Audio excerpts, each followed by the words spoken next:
Harry Potter e as Crônicas do Príncipe Mestiço, uma crônica fanfiction escrita pelo canal Slide Cinza. Era inverno de 1978, em uma reunião na mansão de Lúcio Malfoy, onde os Comensais da Morte se encontravam perante Lord Voldemort, que planejava estratégias na Guerra Bruxa, pois o Ministério da Magia se opusará com toda a força aos Comensais da Morte. Voldemort precisava de mais soldados, de mais criaturas mágicas para combater por sua causa. Lord Voldemort ordena que Severus Snape vá para as florestas da Albânia, por ter ouvido um boato de um grupo de vampiros que viviam ali. Isso chamou muito a atenção de Lord Voldemort, pois vampiros não vivem entre vampiros, devem subsistir às custas dos bruxos e outros povos. Com todo o descaso que o Ministério da Magia tinha com esses seres, Voldemort poderia oferecer a esses vampiros uma quantidade ilimitada de sangue caso lutassem ao lado dele.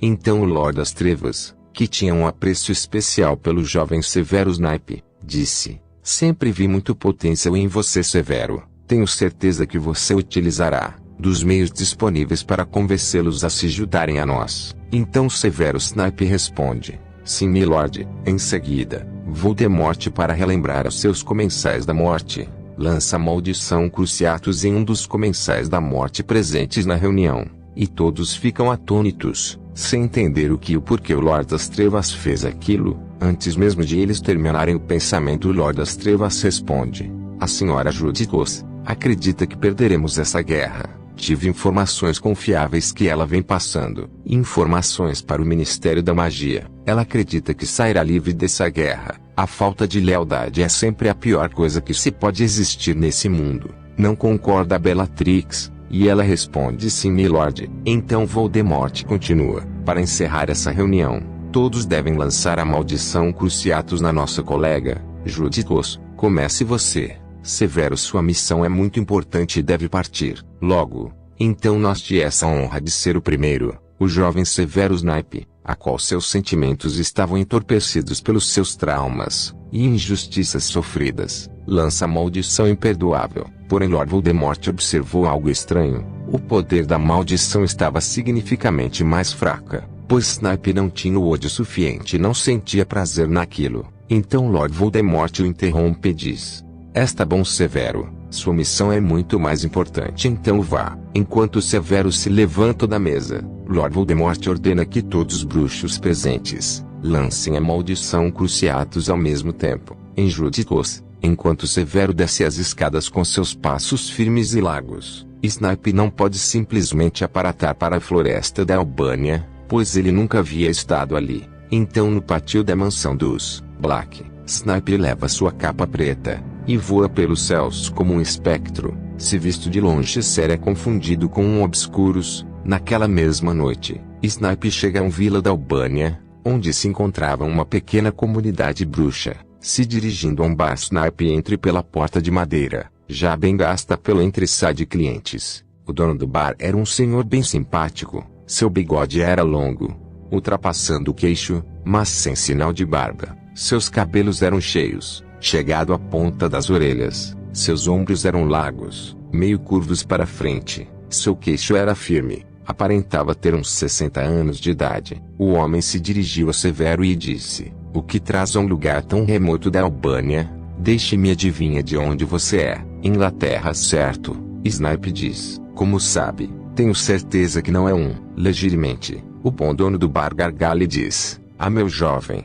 trabalho nesse bar há muitos anos. Aqui passam bruxos de todos os lugares, mas me diga o que o traz aqui." Embora Snape tivesse uma missão, ele estava feliz mesmo que por pouco tempo. Ao estar longe ele e tudo aquilo. Então Severo responde: "Vim estudar algumas criaturas mágicas. Estou escrevendo um livro sobre." E o senhor responde: "Certa vez li um livro muito bom, o livro do aventureiro, Newt Scamander. Planeja escrever algo parecido, meu jovem." Então Severo deu uma pequena risada. Nem mesmo o próprio Severus Snape se lembrava qual fora a última vez que seus lábios haviam se mexido para cima em um leve sorriso. Claro que sem mostrar os dentes, pois a piada não havia sido tão boa a esse ponto. Então Snape responde: "Na verdade, procure estudar sobre criaturas um pouco mais obscuras. Eu ouvi boatos de vampiros em uma floresta aqui perto. O senhor do bar fica assustado e diz: meu jovem, até para bruxos experientes entrar naquela floresta é um perigo. Aqui estamos seguros, mas lá é o território deles. Te peço para não ir. Conheço muitas pessoas que ali adentraram e nunca mais foram vistos. Não acredito que um jovem como você gostaria de ter um fim como esse, ainda mais com o fenômeno que vem se formando nessa floresta nos últimos 100 anos. No mundo bruxo não é comum vampiros fazerem bandos. Geralmente o vício incontrolável deles por sangue os impede de viver em uma comunidade, pois dividir uma única gota de sangue com o próximo seria quase que impossível para vampiros. Mas Severus Snape não foi escolhido por acaso pelo Lorde das Trevas. Ele sabia que Snape havia se tornado um especialista em combates bruxo. Com toda a opressão que sofreu na mão de Tiago Potter, Snape havia se aprofundado em todas as áreas da magia, como controlar a mente, e maldições cruéis que poderiam até ser comparadas com maldições imperdoáveis. Mas Severo não estava ali por livre e espontânea vontade. Teria que cumprir a missão dada por Lord Voldemort. Então Snape agradece o copo de vinho e se retira a passos largos do bar, em direção à floresta. Era uma noite escura, que mal se podia ver, mas em frente à floresta, a escuridão parecia maior. Entrando na floresta, a noite era mais fria e mais escura. Severus Snape levanta sua varinha dizendo: Lumus Máxima, e tudo ao redor dele fica claro como dia. As criaturas da noite, cobras estranhas de um tamanho incomum, se afastavam do brilho do Lumus. Lobos, curiosamente tudo naquela floresta parecia ter um tamanho diferente dos animais de sua espécie, até que uma aranha gigante aparece diante de Severus Snape. Uma aranha que falava, dizendo: ora, o que lhe traz aqui? Uma carne tão nova entra aqui no meu ninho com tanta boa vontade. Achei que vocês fossem mais inteligentes. Porém, Snape diz: você não é um simples animal. Criaturas como você não se encontram todos os dias. Mas por mais que seja um exemplar um tanto interessante, não vim aqui por você. Se não sair da minha frente, cairá sem vida no mesmo instante. A aranha gigante, sem entender a arrogância de Severus Snape, não deu ouvidos e se aproxima para matar sua fome. Snape rapidamente aponta a sua varinha e, sem hesitar, pronuncia Avada Kedavra, e a aranha cai no chão sem vida no mesmo instante. Os filhotes que a observavam de longe se afastaram. Snape passou ao lado do cadáver sem vida da aranha gigante, a passos largos. Nada mais parecia afetar o bruxo Severus Snape. As injustiças sofridas durante vários anos havia endurecido o coração do jovem bruxo. As mortes constantes vistas por ele, como o comensal da morte, havia se tornado comum. A cada passo que dava para cumprir interesses do Lord Voldemort, parecia apagar mais de sua própria essência. Snape continuava a caminhar, sem medo, em uma floresta assustadora, até que chegou em uma ponte quebrada. Chegar ao outro lado não era difícil para um bruxo.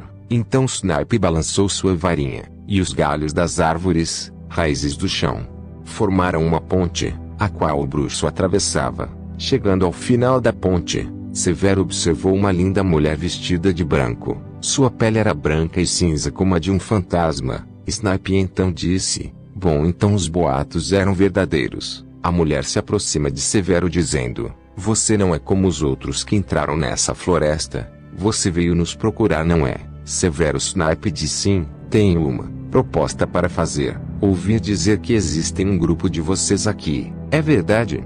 A mulher diz: sim, é verdade. Snape pede que ela os leve até eles. A mulher diz: meu jovem, não é porque eu controlo minha sede de sangue que todos os outros fariam a mesma coisa. Sugiro que vá embora. Snape diz: eu não posso. Eu vim de muito longe em uma missão muito importante. Preciso encontrar seu clã. Dentre as criaturas mágicas, os vampiros sempre causam fascínio pelo seu principal poder, viver para sempre. Snape pergunta: jovem, qual é o seu nome? Quantos anos tem?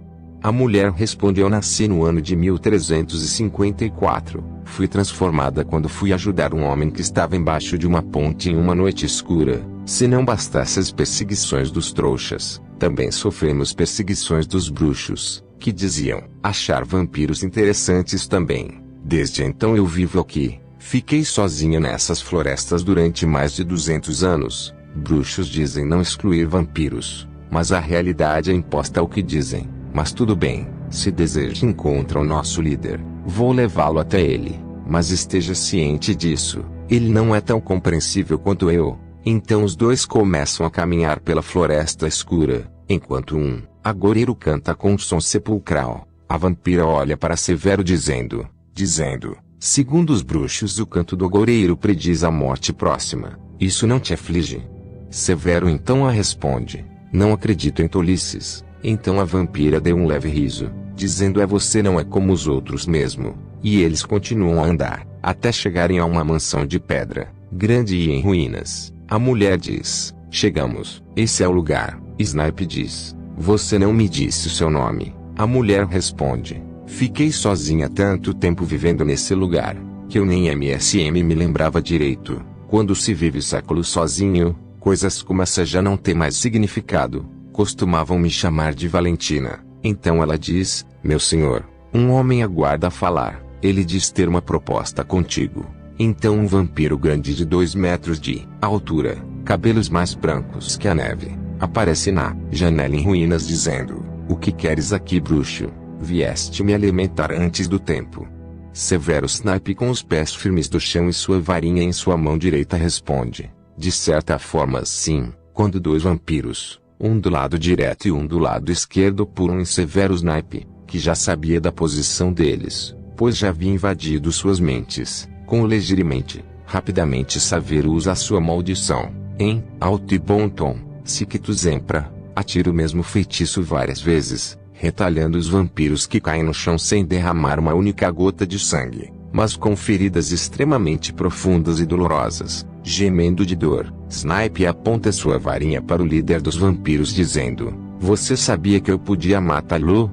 O líder se sente ameaçado, dando um passo para trás, enquanto Severo diz, entretanto meu objetivo é o que é outro. O líder dos vampiros então diz, então me diga o que quer aqui. Então Severo Snipe começa a falar, mesmo vivendo isolado nessa floresta, de certo já sabem sobre o Lord Voldemort. Então os vampiros ficam paralisados, e seu chefe diz, sim, ouvimos muitos boatos, porém se são verdadeiros não está claro. Snipe continua, a guerra bruxa está em seu ponto decisivo. Lord Voldemort ordena que exija a colaboração de vocês nessa guerra. O líder dos vampiros então diz, entendo seus motivos, mas o que não entendo, é o que ganharíamos com isso, meu jovem. Já fomos perseguidos tanto por trouxas como por bruxos, e o pior que já fomos bruxos no passado e vocês fecharam seus corações a isso, e mataram uma quantidade significativa de nós. Eu me lembro, eu estava lá, quando os bruxos